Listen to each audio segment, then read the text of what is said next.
2009, I have sons and they play basketball. Every year they have a basketball tournament in Vegas. I had been out and I wasn't feeling good at all. Around July is always the 112, 115 weather. And I felt surreal, like I felt just really off. The sun hurt, everything felt weird, and that wasn't me. There was a nurse, one of the moms was a nurse, and she checked my temperature, and she said, you are burning up. You need to go back to the hotel and you need to just stay there. So, you know, she came with me, she stayed with me. The rest of the time I was there, which was 2 days, it was like that. I just felt really ill and sick and had no side effects or anything, couldn't figure out what it was. Got back to the Bay and then went to the doctors and did, you know, every checkup possible, couldn't find anything. Did blood work, couldn't find anything. About a week later, I still was feeling the same way and I could not figure it out. My body, it was like I could feel my blood, like it was so weird. I couldn't explain it to anybody. Nobody understood it. My doctor thought I was crazy. But I called her again and I was like, something is wrong. I don't know what it is. So she said, well, we've done everything. You know, your blood work came back, everything's fine. I started getting like congestion. So she said, well, I can send you to a ear, nose, and throat specialist and we can see there's something going on. Did that, they put the scope down my throat, she checked everything. She said, well, I don't see anything. Okay.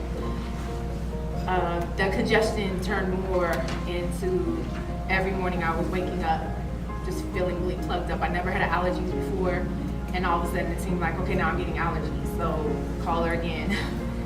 She's like, okay, I'll send you to an allergist specialist. So went and did that. They did the little needle pokes, tested me for everything. Everything was fine, nothing popped up. This was now about a month, and I still was feeling exactly the same. My last thing that I could think of was my son was 5, and my youngest son was 5, and I had an IUD put in after I had given birth to him, and it was a 10-year IUD, but it had been 5 years now. So I thought, well, maybe, you know, it's not working for me anymore. Maybe this is something that I need to take care of. So called my OBGYN, said, you know, I want to get this taken out. She said, okay, you know, it's a 10-year. And I said, I know, but I don't feel good. And I'm thinking maybe my body is starting to reject it or something. So she said, okay, come on in. So came in. And, you know, I yearly get yearly. I think now they say 2 years, but then it was yearly. You get checked and get your pap smear and everything. And so she said, well, I know you already had one, but I'm taking this out. So I'm just going to go ahead and do another one. Didn't think anything of it, thought, okay, take it out, that's what it is. I know that's what it is, I'll be fine. And then 3 days later, she called and said that it came back and that, you know, was positive. So I was like, okay, well, what does this mean? And she said, well, you know, we'll do a little biopsy to see, but, you know, it could be nothing. But we'll check, you know, and go from there. So I had to come back in again. And at this point, they took a little brush and they did like skin cells. Just took a couple skin cells. That was like a week and came back, that was positive. So now I'm like, okay, so what does this mean? And she said, well, you know, there's cancer cells, but we don't know, you know, how far it is or, you know, to what extent. So I then got a phone call from her and I had to do another biopsy, which is called a cone biopsy. And it's where they basically, your cervix, so I ended up having cervical cancer. Your cervix are 4 centimeters and they actually take 2 out of the 4. And it's actually a cone shape that they actually go into the hospital. They actually do the procedure and put you under and everything. And I got a phone call from the oncologist saying that they wanted to talk to me.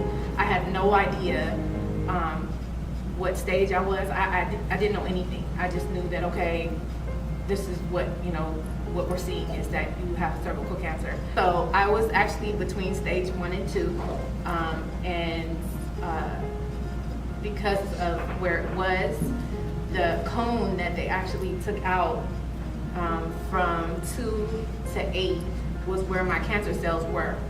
And so the doctor believed that they got the majority of them. However, because I was so young, and there's no history, I have had no family member. I actually went in 3 months after that and had a partial hysterectomy, which is your cervix and your uterus. And at that point, then I didn't have to have chemo or radiation or anything, because they were able to just completely take it out. What are some of the, not side effects, some of the symptoms? What do you feel? And I can just share briefly for me, and when you look back in retrospect, dealing with the fact of, no, I didn't feel any pains, didn't feel anything. Wasn't no sharp pains, nothing like that. But what I will say to you is that prior to the 2 years back, what I did feel as much as excitement as you guys see now, just put that on 20. Okay, because I would always come home, and I was like ready to go. I would drive from home, work all day, come home, tile and lay floor, paint ceilings, paint this, build this, and that's what I would do, because, it wasn't no deal to me. But what I did notice is that when I was driving to go to work, I was feeling, I guess I would say, fatigue. I didn't know it was fatigue. I just felt that I was just irritated of driving on this Altamont, saying that I was going to be running up and down the freeways if y'all catch me. You're talking about catch me if you can, that's what it was going to be. It was just me irritated at that. And I was like, dang, I've been driving this thing for 15, 16 years. I'm tired. And I was like, you know what? At some point, it was like, I'm going to get there when I get there. And that's what I had gotten to, because usually I would be getting up early, get to work on time, doing what I'm doing. But then after two years, it was like, I just can't get here. I'm like, they see me when they see me. That's, y'all see me, y'all don't, whatever. And I was like, you know what, I'm just not going to do it. So that's what I thought. So as time went on, I did notice that I would feel like some aching in my left arm.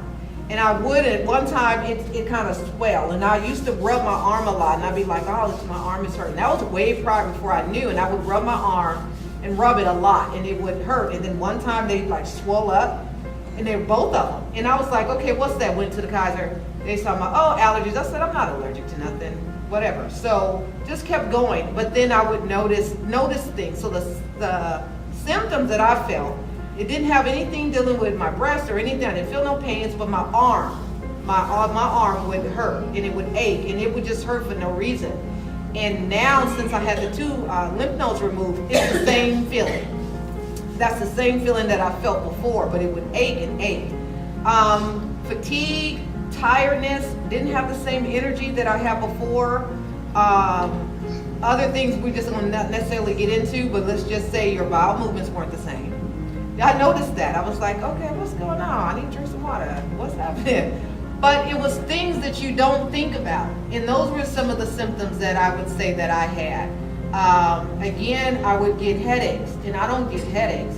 And then I would have like my ears would sort of like, not really ring, but feel like, how sometimes if you get water in your ear and it throws your equilibrium off? That was happening, and that didn't happen before. So for me, those would be some of the symptoms that I did notice now that I had known about the cancer, what I did feel about my body being different. So really quick, Sharon, can you share anything that you noticed? My stomach, it was like worse than having any 5 of my children. The pain was so severe. And then I thought I was going into 50s. That I was getting allergic to dairy products, and that the pain in my stomach was dairy products. So I stopped dairy products for like a week or 2. And then the pain, I couldn't touch it, I couldn't lay on it, I couldn't cook. Just in the middle of my stomach was so severely painful. There was nothing. So immediately I went in there and they detected it right then and there.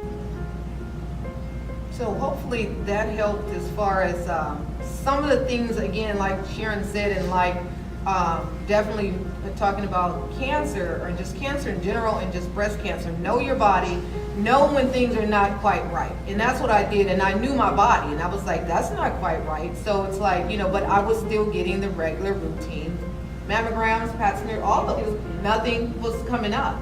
And the year before, nothing was there. I didn't feel anything prior to the year of when I got the mammogram the year before. Good afternoon, ladies and gentlemen. My name is Margie Spars, and I still owe Shannon a banana pudding too. But one thing I wanted to really emphasize: don't take your body for granted. My kids tell me, "Oh, Mama, you can stop your car and run to the doctor." Oh yeah, I'm going to the doctor. I had a daughter, one of my daughters in Texas, told me 2 years before she had her surgery, "Mom, I got a little lump in my throat." I said, "Go see about it." "I think it's all right. It's just, sometimes a fatty tissue." I said, "Go see about it." 2 years later, she ended up having both breasts removed. She had HER2 cancer. I had cancer in my breast, but mine was called in situ. And that's the type, it hasn't broken out of the shell and spread it yet. I went to the doctor, she told me, "Oh, you just have pulled muscle. Go home and put heat on it." I told my husband, "This is not a pulled muscle I'm feeling." And then somebody said, "If you got cancer, you're not gonna feel any pain." Went to the doctor, he ran tests, did MRI, mammogram, and came back, I had breast cancer, whereas the doctor told me I had pulled muscle. And he told me the only thing we can do is remove that breast.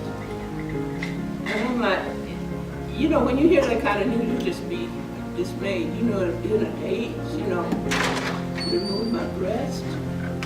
So I was discussing it with my family members, my daughter Angelique, and my son who passed away.